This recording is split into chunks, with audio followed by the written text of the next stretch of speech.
The CSI report is a summary of findings in 2010 of a survey of U.S. firms and their information security systems.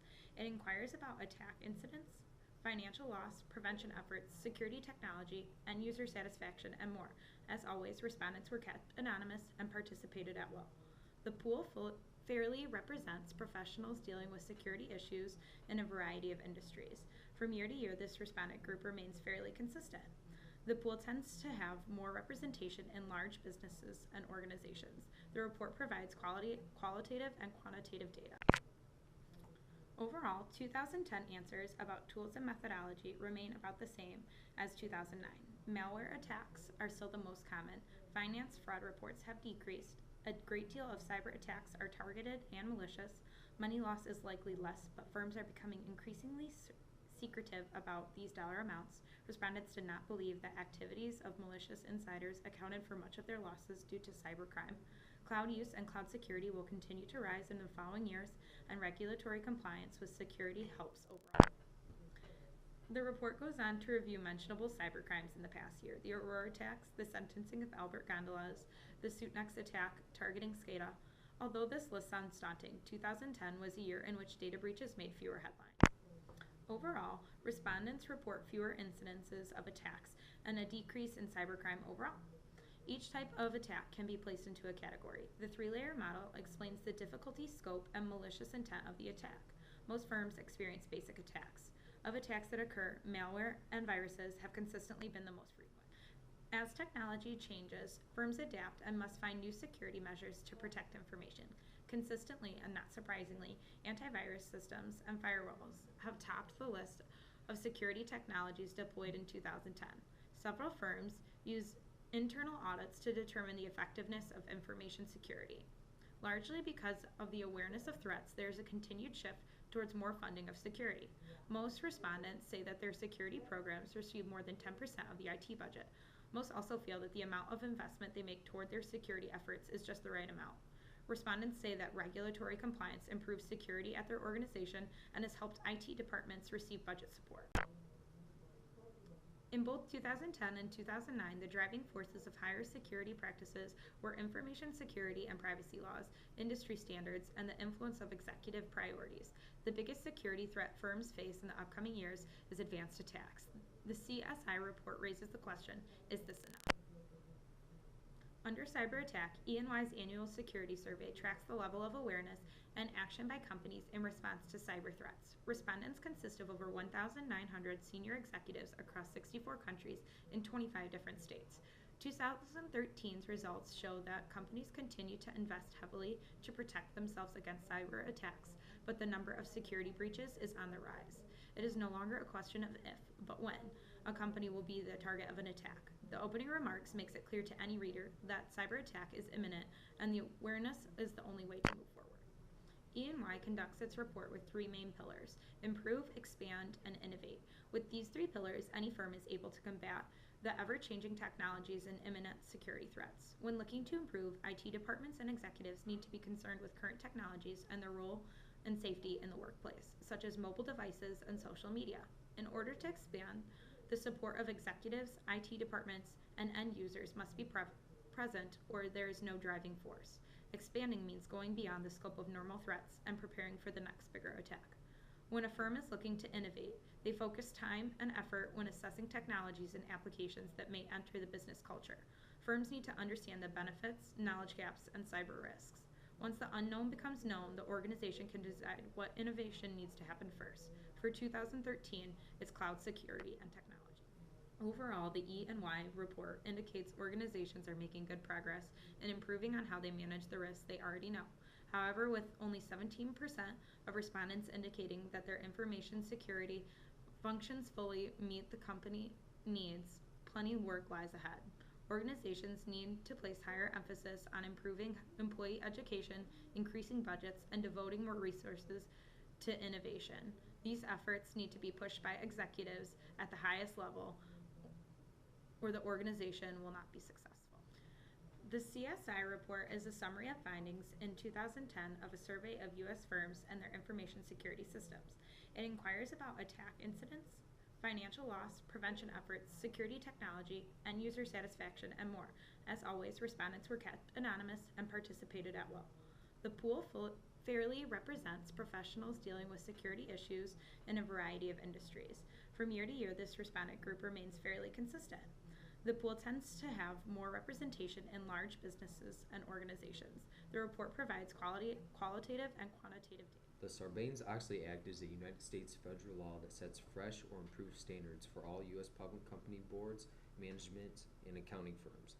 This law makes it mandatory for public companies to certify the accuracy of their financial statements. Penalties will be severe if compromised. With this new act, public companies must implement changes throughout the company to meet these demands.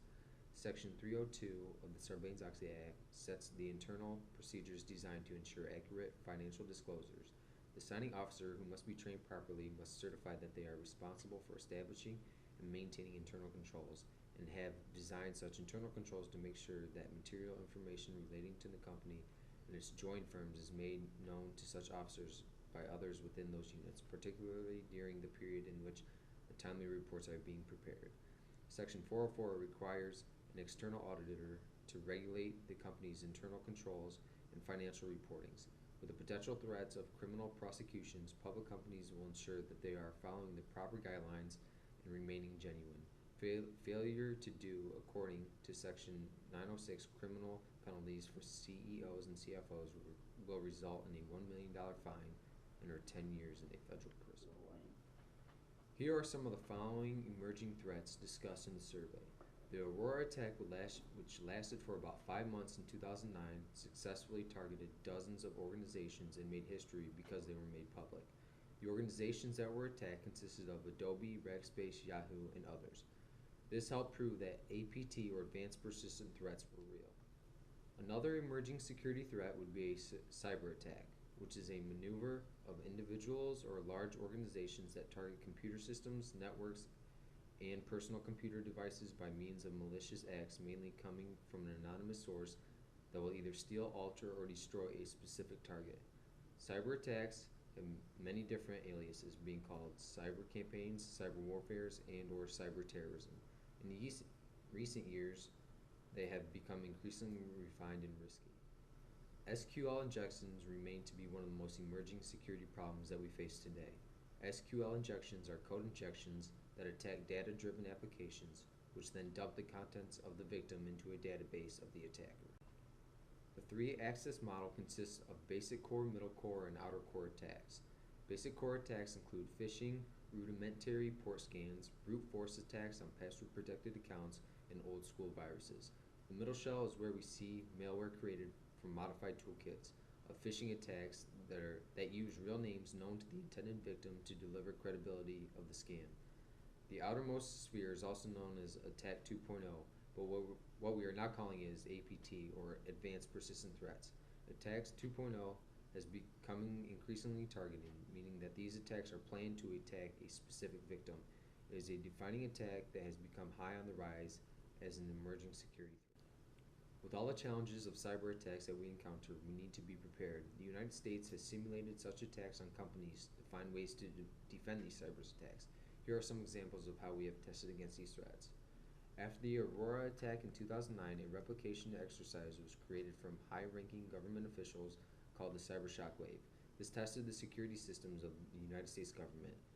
There was another simulation targeted SCADA, Industrial Control Systems, in the form of a StuckNet, which is a computer worm that specifically targeted nuclear facilities in Iran, a very advanced simulation of an attack that was targeted. After some of these attacks, companies began to react. We see a significant jump in companies reporting that they installed more security software, rising from 37.8% to 48.6%. While we then see a decrease in an attempt to catch the hackers, recovery of the system seems more valuable than catching the perpetrator. However, we are lacking the technology solutions for the latest imminent threats. More money will need to be pumped into security systems, which is sometimes hard for managers to get the investments needed to have the adequate technologies to destroy these threats. The Sarbanes-Oxley Act is a United States federal law that sets fresh or improved standards for all U.S. public company boards, management, and accounting firms. This law makes it mandatory for public companies to certify the accuracy of their financial statements. penalties will be severe if compromised. With this new act, public companies must implement changes throughout the company to meet these demands. Section 302 of the Sarbanes-Oxley Act sets the internal procedures designed to ensure accurate financial disclosures. The signing officer, who must be trained properly, must certify that they are responsible for establishing and maintaining internal controls, and have designed such internal controls to make sure that material information relating to the company and its joint firms is made known to such officers by others within those units, particularly during the period in which the timely reports are being prepared. Section 404 requires an external auditor to regulate the company's internal controls and financial reportings. With the potential threats of criminal prosecutions, public companies will ensure that they are following the proper guidelines and remaining genuine. Failure to do according to Section 906 criminal penalties for CEOs and CFOs will result in a $1 million fine and or 10 years in a federal prison. Through reading the E&Y report on cyber attack technology, we see the discussion of larger amounts of increased vulnerability in security systems due to an increase in online presence. More users are on various social media sites, larger adaptations of personal mobile devices, and increasing cloud space and an assembly of large amounts of information that allows for new attack programs to be sent out every day. Over the last few years, cyber attacks have greatly increased. They are now more complex, which threatens to damage on a company's brand name and consumer product. These attacks can be happening days or even weeks prior to the surface of the actual problem. The reality of the matter is that the cost of such a breach can be devastating to a company. Organizations now realize that cyber attacks can happen from the tops of the organizations down to the shop floor. Such threats that exist are phishing, malware, cyber attacks internally and externally, fraud internally and externally, natural disasters, as well as espionage. The majority of organizations have defined business continuity as one of their top secret priorities over the next calendar year. If no plan like this exists within a company, they will face severe threats and or possibility of bankruptcy. Nearly 1/3 of organizations still do not have a threat intelligence program, and slightly more than 1/3 has an informal program. In terms of vulnerability identification, nearly 1 in 4 have no program. Innovations are leading to transformations on current security tools and practices to fight against cybersecurity threats. In the financial services organizations, they have changed from the typical structure of protecting the business to protecting the services that will complete all the business operations. Companies need to hire the proper employees who need to raise the awareness of the security responsibilities. Companies need to cultivate security knowledge champions within the certain business.